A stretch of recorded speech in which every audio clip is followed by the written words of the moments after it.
Hey everybody, Lee here, Bentley's BrewerLee. Just getting ready to brew some beer today. I'm brewing an IPA. It's a recipe that I put together myself. Let's see here. I'm gonna get my equipment all cleaned up and organized and get everything ready, and then I'll show you guys what that looks like. We'll see here in a few minutes. Okay, I'm back here. So this is a recipe I put together in Brewer's Friend. It's gonna be an IPA.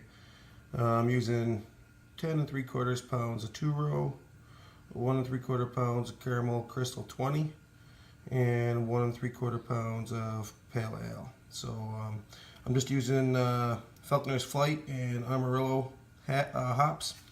So I'm using total 6 ounces, and then I'm going to dry hop another 2 ounces. So I got all my stuff set up here. Here's my grains, my hops, my wort chiller. My mash tun, just a Coleman cooler that I put together, and then I got my my 2 pots that I use. I was hoping to have my hot liquor tank in action by now, but I don't have one yet. Got one on order, will be here shortly, hopefully. So then I can start using that fly spar jar that I put together. So I'm gonna start getting my strike water together here, and I'll come back when that's about up to temp. All right. Okay, so I thought this was worth showing. I do use tap water now. I never used to. I used to just use bottled spring water. I went and got this RV filter because my water's got a lot of chlorine and other things. It's all city water, so I use the filter here. I need to get about 4.5 gallons in here. But I use the filter now, and then in my mash, I will put some pH stabilizer powder in there. Alright, I will be back when my strike water is about to temp. Okay, so I'm shooting for a mash temp of about 152. And by knowing my equipment, I know that when I add it to my mash tun and add my grains, that I lose about 15 to 16 degrees. So I'm shooting for this strike water to get up to about 168. Let's see where we're at now.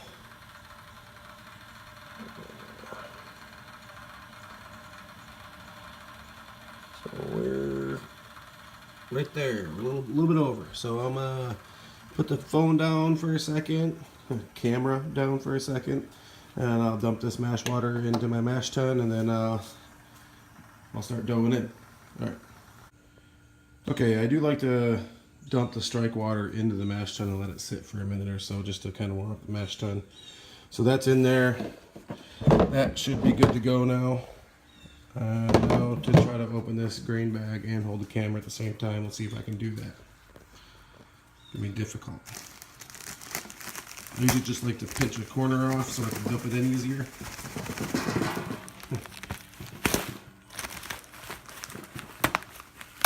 All right. I think we're ready to start doubling in.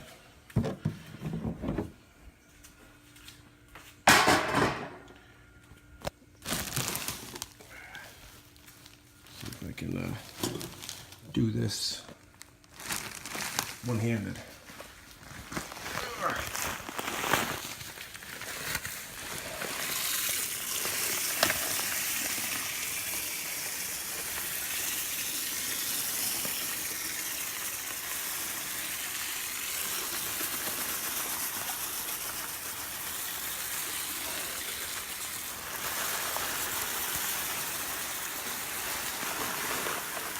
That'll lose my grip.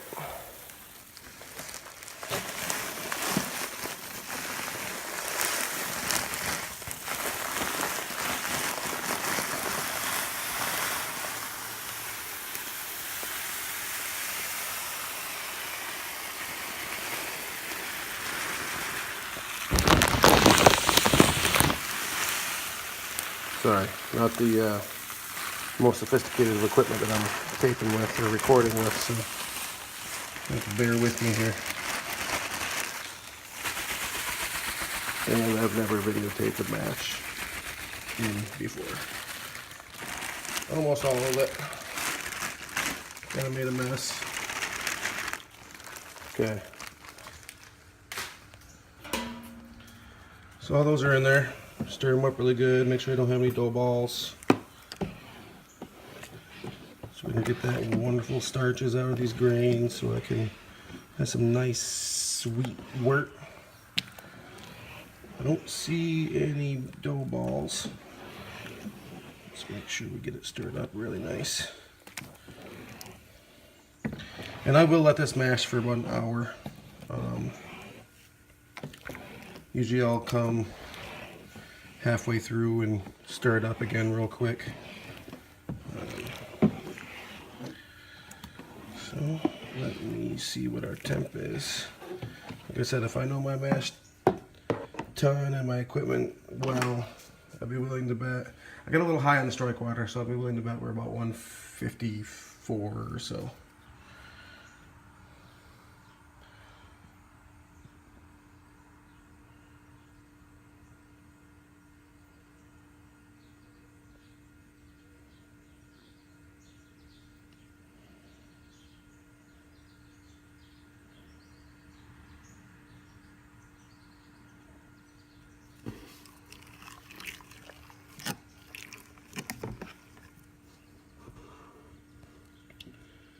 Well, it looks like we're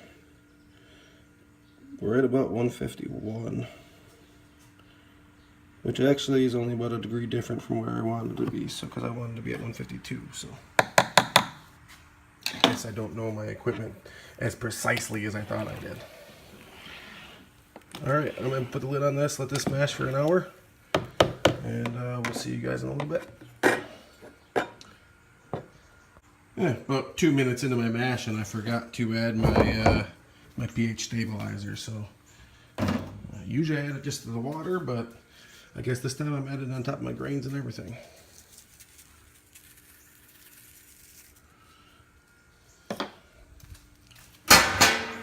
Guess that's a rookie mistake. That's what I get for trying to video and do stuff all at the same time. Usually it's just me by myself out here. Anyways, let me stir that in a little good. Can't believe I forgot that. I don't think it adds much of a difference if I add it to the water, right to the mash.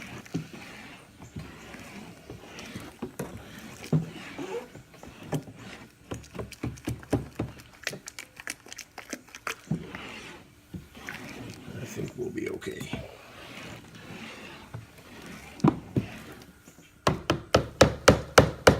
Way to go, Lee.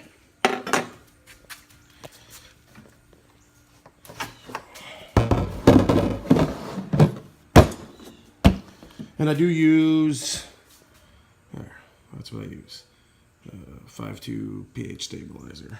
Just about any homebrew shop has it. I know you can get it online. I use our local guys here in town called Hopcraft, Saginaw, Michigan. All right, we'll see you guys in a bit. Okay, that's 1/2 hour in the mash tun. So I will give it a nice little stir.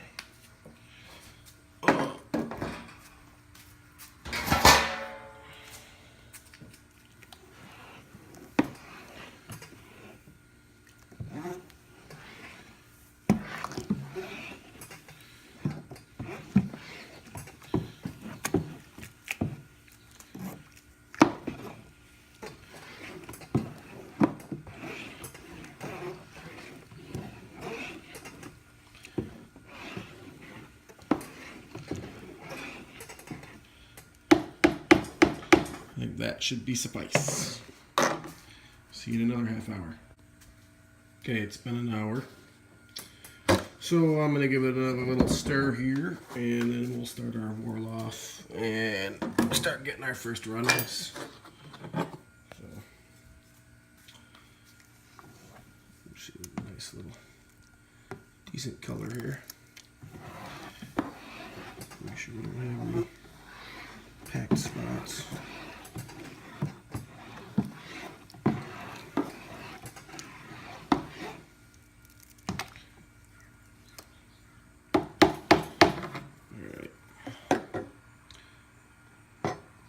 Start our whorl off.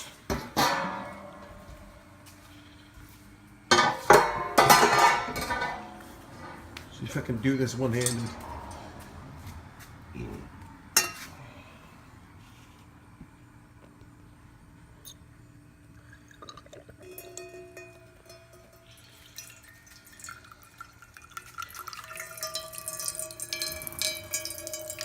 So we'll wait till that gets nice and clear. Then we'll go ahead and start pulling our first runnings off. And until I get my hot liquor tank and my sparge arm in action, I just do a batch sparge. So I've actually got my sparge water warming up already. We'll get that a little hotter than our mash temp was, probably right around 160 or so. 162, something right around there. So I'll probably pull, I don't know, 2 or 3, 4 of these pans off to get a nice vorl off, get the grain bed all set, and then we'll start pulling some wort off here. So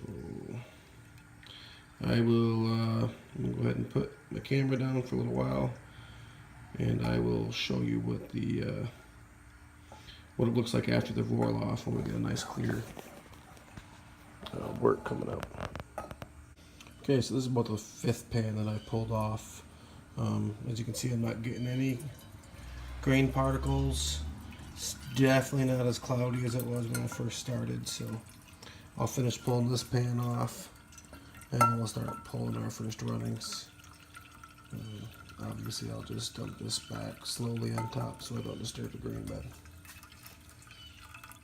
Alright, so got our first runnings going, nice and clear there.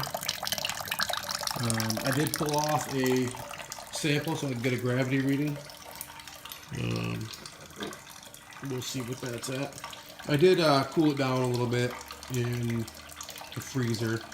I know they say that these hydrometers are more for like 60 degrees, but in my experience I haven't seen much of a difference between 60 degrees and 100 degrees. So one of these times I'll get a refractometer, but for right now I just got the old hydrometer. It looks like it's right about 1070 for the first runnings. Maybe 1068, 1070, right around there. Oh, sorry, you can't even see that, can you? About 1070. Alright, I'll be back once this sparge is ready to go. Actually, just since we're here, we can probably check the sparge temperature. It was almost to 160 the last time I checked it, so we're probably getting close. Pot's so damn full, I'm probably going to have to use the pan to dump some pans into the mash tun for a while before I can pick this thing up. Or I'll have water all over the place.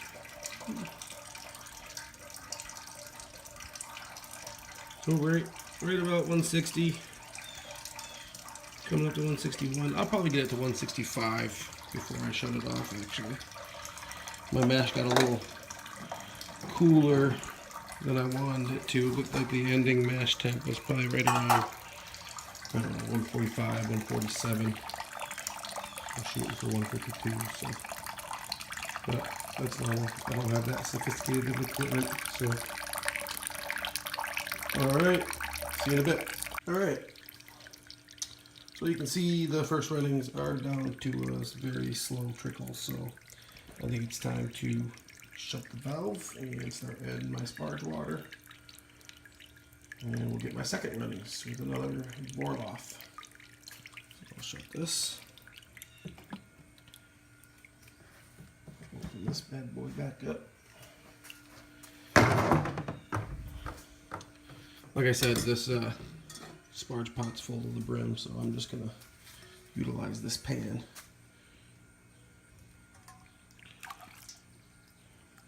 You'll probably get water all over the place in the process.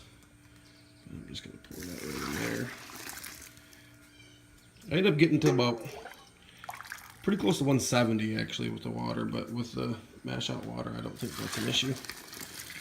So we'll pour this in here until, with the pan, until I can lift that kettle.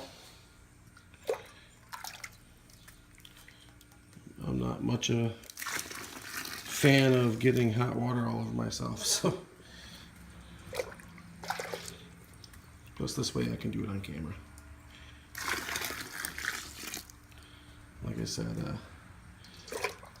most of you guys are probably familiar with what a batch sparge is, but instead of slowly fly sparging and adding hot water the same rate you're pulling your runnings off. You pull your first runnings, and then put a whole batch of hot water in there, stir your grains up, and do a second boil off, and then pull your second runnings off. So that's the way I've been doing it ever since I've been doing all grain. So to be honest with you though, I wasn't very happy with my last brew house efficiency, which is why I made that fly sparge arm that I showed in my last video. But, I'm gonna have a 3-tier system, but right now I don't have the hot liquor tank yet, so stick with what we know.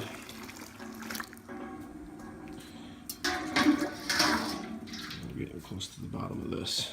I don't think I can lift that with one arm and dump it and still hold the camera, so put what we can here with the pan.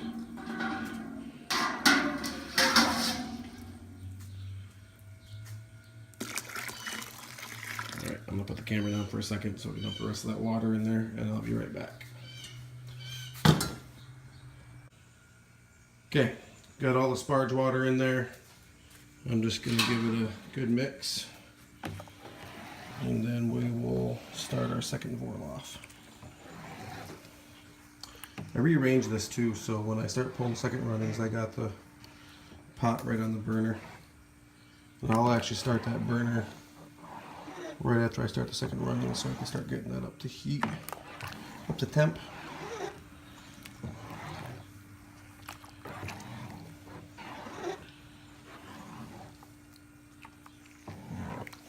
That's probably good there. Start doing our second boil off.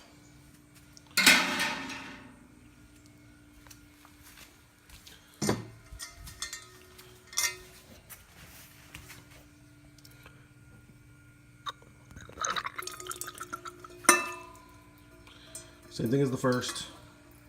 Probably take 4 or 5 of these off, dump them back until we get no grain particles and everything's nice and clear. Look how cloudy it is now, and you'll see how clear it is when I'm done. Okay, I think this is my 5th pan. You can tell it looks a lot clearer. Really not seeing much, if at all, grain particles. So I'm going to finish pulling this last boil off pan off. Then we'll fire up the boil kettle and start pulling these second runnings. Okay, get the second runnings going. I like to fire up the boil kettle so I can start getting it heating up now. Just saves more time. Brew day's long enough. We got that fired up. Let those come off.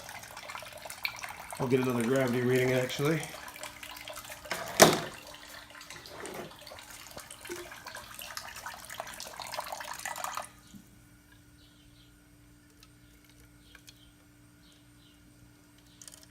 It's a tad bit warm.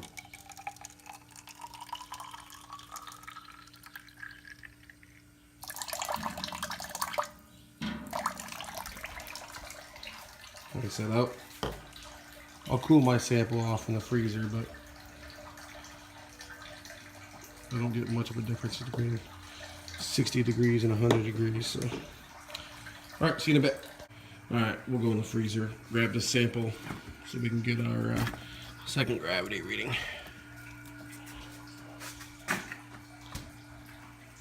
Don't mind my messy garage. Is anybody's garage really clean though? Let's get a temp, see what the temp is at first.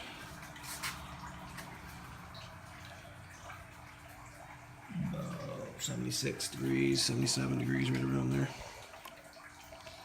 Let's see what we're at for our second runnings.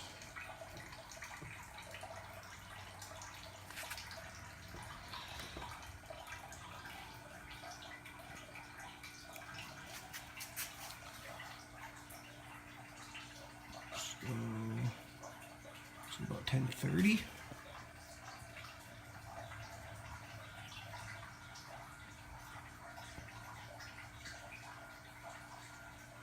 Damn thing, I'll just stick this out all the time. I'm gonna say 10:30. All right. And we'll just dump this back in the boil kettle.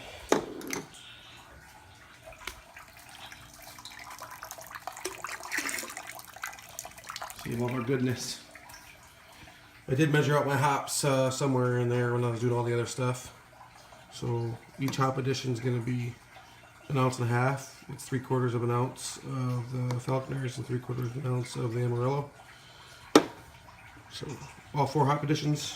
So one at 60, one at 30, one at 15, and one at 5. But I'll record all those for everybody too.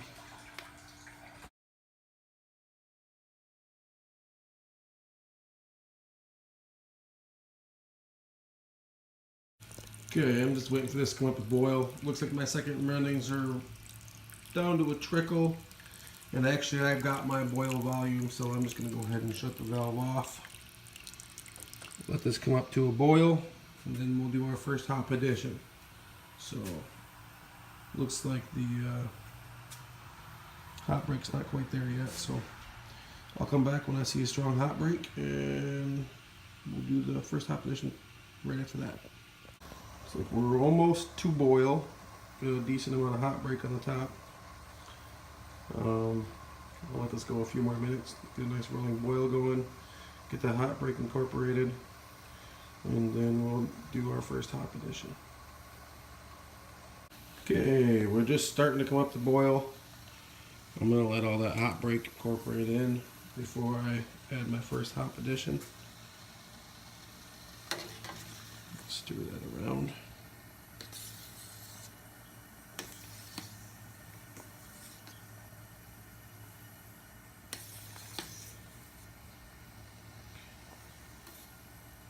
Doing a 60-minute boil, so I'll start that clock as soon as this hop break goes away.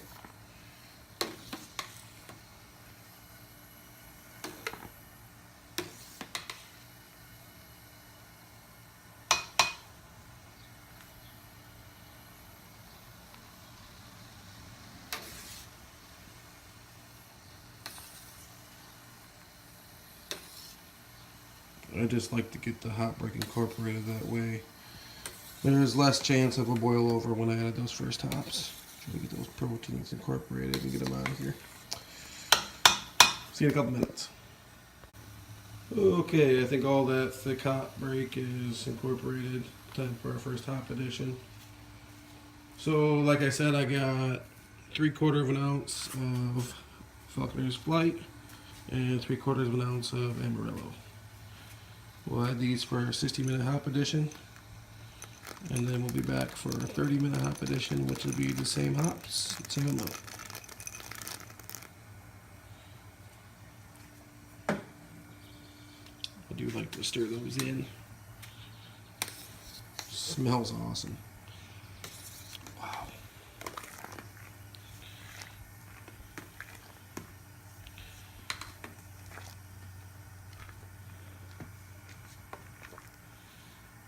All right. I'll see you back in 30 minutes for the same thing. Okay, it's been 30 minutes. Time for our 30-minute hop addition.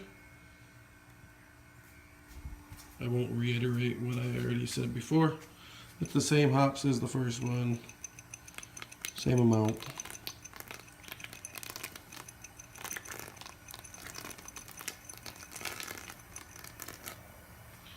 Okay. There's the second hop addition. We'll be back in 15 minutes for the 15-minute hop addition. And at that time, I'll add my yeast nutrient in here and my Irish moss, and I'll get my wort chiller in there so I can start getting that sanitized and ready to go for the cool down process. All right, see you in about 15. Yeah, about a second for you guys though. Okay, it's been 45 minutes. Time to add the wort chiller and my 15-minute hop addition. sure all you guys know you had the wort chiller now so you can sanitize it. Pull this over here. Okay, there's the wort chiller. Now what I did is I went ahead and I already measured out my Irish moss and my yeast nutrient. Add that right in with my hops. I'll add all that in right now. Let it boil for the last 15 minutes.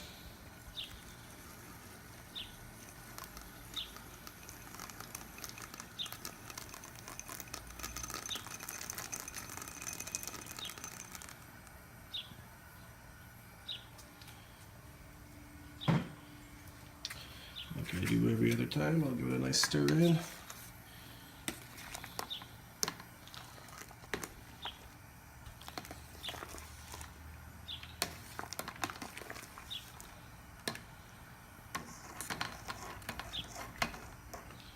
Okay, after this we just have the 5-minute hop addition and then it's flame out. So, see you in a few minutes. Okay, we're back. Down to the final hop addition, the 5-minute hop addition. So, after I ferment it for a week, I will add an additional ounce of each. And then I'll dry hop it for about a week before I keg it.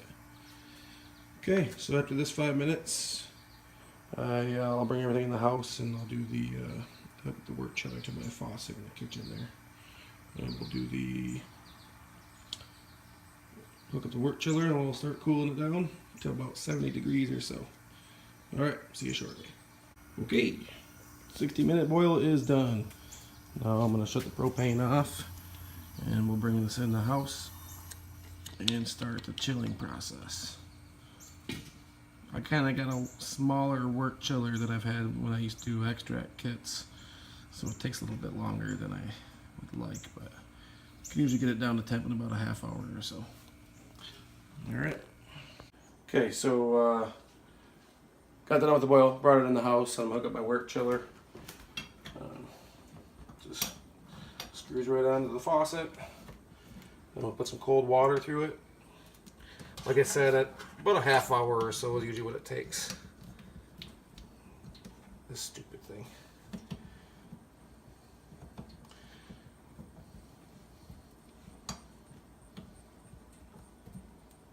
Okay. I have to loosen the clamp in order to screw it on here, but I think I'm used to it by now. Cold water.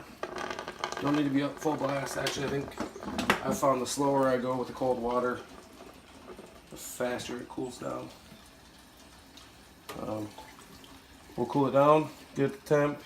I'll take the wort chiller out, and then I'll do a whirlpool for like 10 minutes. Just kind of get everything collected in the middle. Then we'll siphon it to my carboy. All right, carboy's right over here actually. So I'll rinse this up, clean it up really good, and while that's chilling, I'll get some sanitizer in here and get this ready to go. So here was the pre-boil gravity, about 1048. I'm sorry, 1052 or so. All right, we should be getting pretty close to temp. Get my thermometer out of my sanitized bucket. I usually shoot for right around 70. Yeah, it looks like we're still about 80. Alright, so I guess I'll let this go for a little bit longer.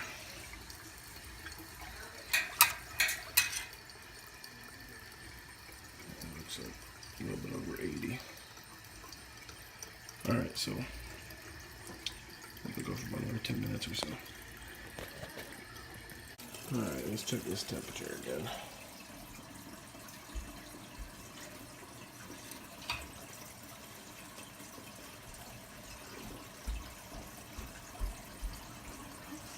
Still a little warm.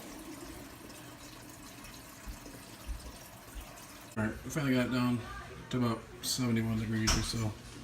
So now I take the wort chiller out. And then I'll start a whirlpool. The spoon's already been sanitized. I'll get a nice whirlpool going here. And like I said, I'll get this whirlpool going, and then I'll let that go for about 10 minutes or so. At that time, I already got my siphon pump and everything sanitized. I'll just siphon that into the fermenter and pitch my yeast.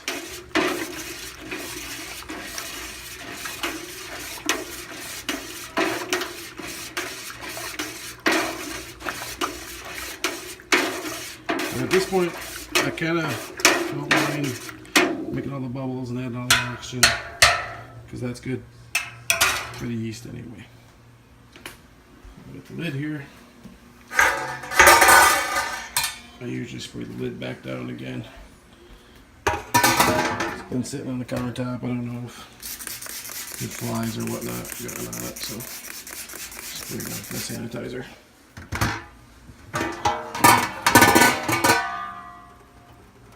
Okay, I'll let that whirlpool go for about 10 minutes, and we'll see you then. The whirlpool's done. Got my fermenter all sanitized. There's a bunch of foam left over in there from the star sand. And we're going to go ahead and start the siphon. It's going to be a little bit of trube on the bottom from all the hot particles and all that, but it is what it is. If I can get some help from my lovely assistant here, I'll get a sample so I can get the hydrometer reading. And look at that, I got some help from my lovely assistant. So I'm just going to pull this up in here, get a hydrometer reading for my OG, my original gangster. Ha ha ha ha ha. Okay, that's floating, and I made a mess. A big mess. Okay, I'm gonna transfer that. When it gets done transferring, I'll shake it up really good, get a lot of oxygen in there, and then I'll put my yeast in there. I did start a yeast starter. Today's Sunday. I started a yeast starter Friday night. It's going pretty good. I got a lot of healthy yeast in there, so. All right. All right, here's the original gravity. Looks like it's about 1060, maybe 1061. It's kind of hard to see on the video, but should be pretty good. I'm pretty happy with that. Alrighty. Okay, there it is. Got just about 5 gallons. So what I like to do now is I like to spray my hand with sanitizer, put it over the top, and I will shake the crap out of it. So let's see if I can spray some sanitizer on my hand without putting the phone down. I doubt it. Yeah, I'll be right back. Okay, got my hand all sprayed down. Like I said, I shake it just to get some oxygen in there. The yeast loves that oxygen.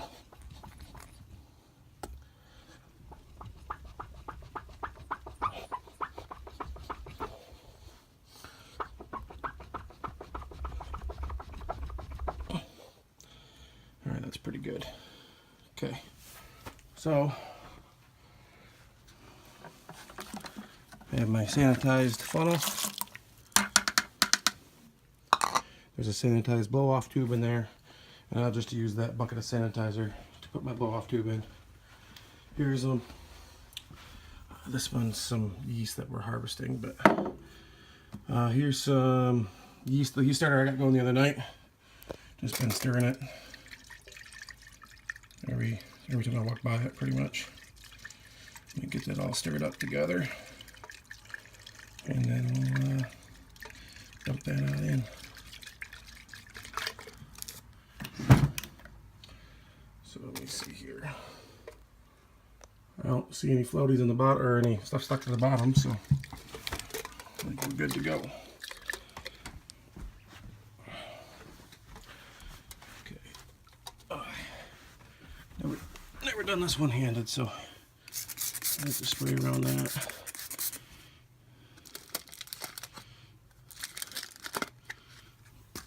Spray it on top. just dump that right in there.